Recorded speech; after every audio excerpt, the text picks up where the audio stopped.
রাজধানীর ধানমন্ডিতে যুক্তরাজ্য প্রবাসী চিকিৎসক আব্দুর রশিদকে হত্যার ঘটনায় জড়িত ৩ জনকে গ্রেপ্তার করেছে পুলিশ। ফুড কোর্টে খাবারের ব্যবসা করার টাকা জোগাড়ের উদ্দেশ্যে চিকিৎসক দম্পতিকে জিম্মি করার পরিকল্পনা করে তারা। চিকিৎসকের বাসায় ঢোকার পর বাধা দিলে ছুরিকাঘাত করে পালিয়ে যায় আসামিরা। পরে সিসিটিভির ফুটেজ দেখে তাদের গ্রেপ্তার করা হয়। সকালে প্রেস ব্রিফিংয়ে এসব তথ্য জানান পুলিশের রমনা জোনের ডিসি মাসুদ আলম। রফিকুল ইসলামের সহায়তায় শাকিবুর রহমানের রিপোর্ট।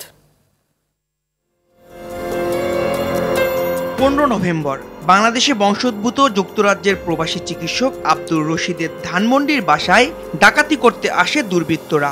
স্ত্রী ডাক্তার সুফিয়া রশিদের গলায় স্বর্ণের হার ছিনিয়ে নিতে চাইলে ধস্তাধস্তির এক পর্যায়ে দুর্বৃত্তদের ছুরির আঘাতে গুরুতর আহত হন আব্দুর রশিদ। হাসপাতালে নেয়ার পর মারা যান তিনি। এ ঘটনায় হাজারীবাগ থানায় মামলার পর বাসার সিসিটিভি ফুটেজ দেখে ৩ জনকে শনাক্ত করা হয়।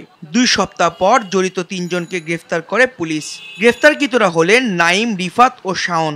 পুলিশ জানায় আসামিদের 2 জন আব্দুর রশিদের বাসার ভাড়াটিয়া ছিলেন। ভাড়া সংক্রান্ত বিষয়ে তাদের মধ্যে ঝামেলা চলছিল।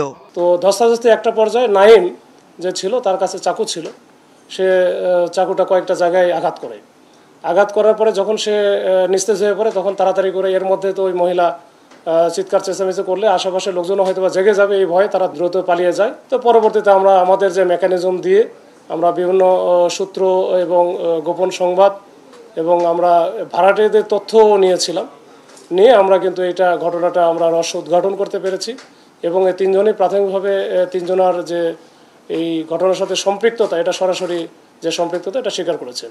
জিম্মি করে টাকা আদায়ের উদ্দেশ্যেই আসামিরা চিকিৎসক দম্পতির বাসায় যায় বলে জানান পুলিশ।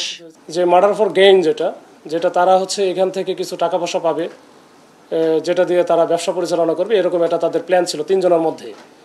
আর আরেকটা যেটা পাইছি, যেহেতু 2 জন আগে থেকে ওইখানে থাকতো, এই ঘটনার আগে 1 মাস আগে তারা এই 2 জন হচ্ছে ওইখান থেকে বের হয়ে যায়। তারা ভাড়াটি হিসেবে থাকতো, ভাড়াটি হিসেবে থাকার কারণে বিশেষ করে ওই মহিলার সাথে তাদের বেশ কিছু বিষয় নিয়ে, বিষয় ভাড়ার টাকা ঠিকমতো পরিশোধ করতে পারছে না, বা তাদের দ্বারা যখন 10টা পরে হয়তো আসছে তাদের ঢুকতে দেয় নাই, এরকম মনোমালিন্য ছিল এবং রাগ ছিল আর কি। এই 2টা মোটিভ এখন পর্যন্ত আমরা পেয়েছি।